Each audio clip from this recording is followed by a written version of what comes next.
Ang Atay ng Koneho, isinalin sa Filipino ni Crizel Ann C. Rojas. Noong unang panahon, mayroong isang haring dragon na nakatira sa kailaliman ng Timog Dagat. Napag-alaman ng kanyang mga manggagamot na siya ay mayroong malubhang sakit at ang tanging lunas lamang sa kanyang karamdaman ay ang sariwang atay ng koneho. Upang mailigtas ang kanyang buhay, ay agad na nagpatawag ng pagpupulong ang Haring Dragon at tinipon ang kanyang mga alipores upang malaman kung sino ang tutungo sa mundong ibabaw para makahanap ng sariwang atay ng koneho. Ang balyena, mga isda, pusit at mga ulang na kanyang mga tagasunod ay takot na takot upang magtungo sa itaas. Sa kabutihang palad, mayroong isang mapagkumbabang pagong na nagkusa na siyang maghahanap sa naisin ng Haring Dragon. Ang pagong ay lumangoy mula sa ilalim ng Timog Dagat papunta sa mundo ng lupa. Siya ay umakyat sa isang mabuhanging dalampasigan kung saan nakita niya ang isang mabalahibong puting hayop na tumatalon-talon gamit ang hulihan nitong mga binti. "May pagpawalang galang nyo na," ang sabi ng pagong. "Nais ko lamang malaman kung ikaw ba ang tinatawag na hayop na koneho." "Bakit?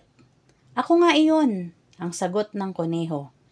"Bakit mo na itanong?" "Ako ay pinadala ng kamahalan, ang hari ng dragon. Sinugo niya ako upang mapaunlakan ang isang nilalang na tulad ng iyong paglalarawan na pumunta at maging panauhin niya sa kanyang kahanga-hangang palasyo sa ilalim ng dagat." "Gusto kong bumisita," ang sagot ng koneho. "Ngunit hindi ako marunong lumangoy. At dahil dito, maaaring mapunta ang tubig sa aking mga mata at bibig. Paano ako makahihinga sa ilalim?" "Naku, huwag kang mabahala," ang sagot ng pagong. "Ibababa kita sa pamamagitan ng pagsakay sa aking likuran at masasanay ka na sa tubig.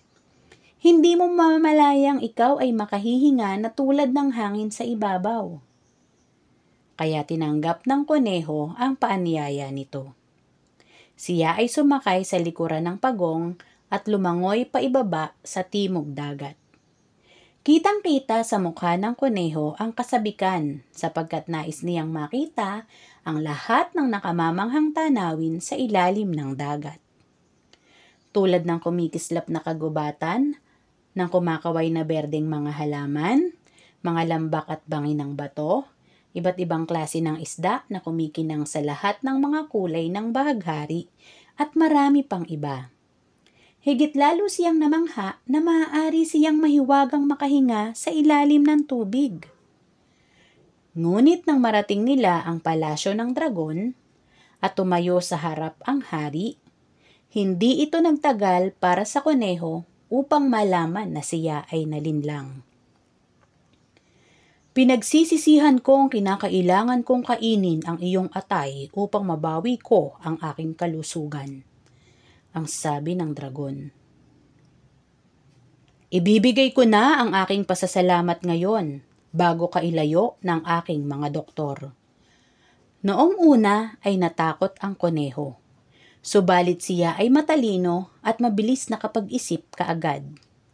"Aking kamahalan," mapagkumbabang yumukong nagsalita ang koneho. "Wala akong naisin kundi ang iyong kagalingan. Ngunit ang aking atay ay isang napakahalagang bahagi ng aking katawan, kaya hindi ko ito sinasama sa aking paglalakbay. Kung alam ko lamang na ito'y iyong kakailanganin, ito'y aking dinala kasama ko. Ngunit sa ngayon, ito'y ligtas na nakatago sa isang lihim na lugar sa kagubatan. Mangyari lamang kamahalan kung iyong pahihintulutan na ako'y muling ibalik ng pagong sa ibabaw. Masaya akong babalik kasama ng aking atay. Ito'y isang karangalan na isakripisyo ang aking sarili para sa iyo." Ang Haring Dragon ay labis na humanga sa matapat na pagsabi ng koneho Kaya binigyan niya ito ng pahintulot na bumalik sa mundo ng lupa at kuhanin ang atay nito. Ibinalik ng pagong ang kuneho sa dalampasigan kung saan niya ito natagpuan. "Salamat sa paghatid," ang sabi ng kuneho. At mabilis siyang tumalon papalayo sa likuran ng pagong. "Hoy, pagong!" Tinawag na ito nang alam niyang ligtas na siya sa talampasigan. "Huwag mong sabihing naniniwala ka talagang tinago ko ang aking atay sa gubat, tama ba?" "Ano?" ang sagot ng pagong. "Ibig sabihin ikaw ay nagsinungaling sa amin? Sa palagay mo ba talaga ay hahayaan kong putulin at kunin ang atay ko ng hangal mong dragon, ha?" At ang matalinong kuneho ay lumundag patungo sa kagubatan.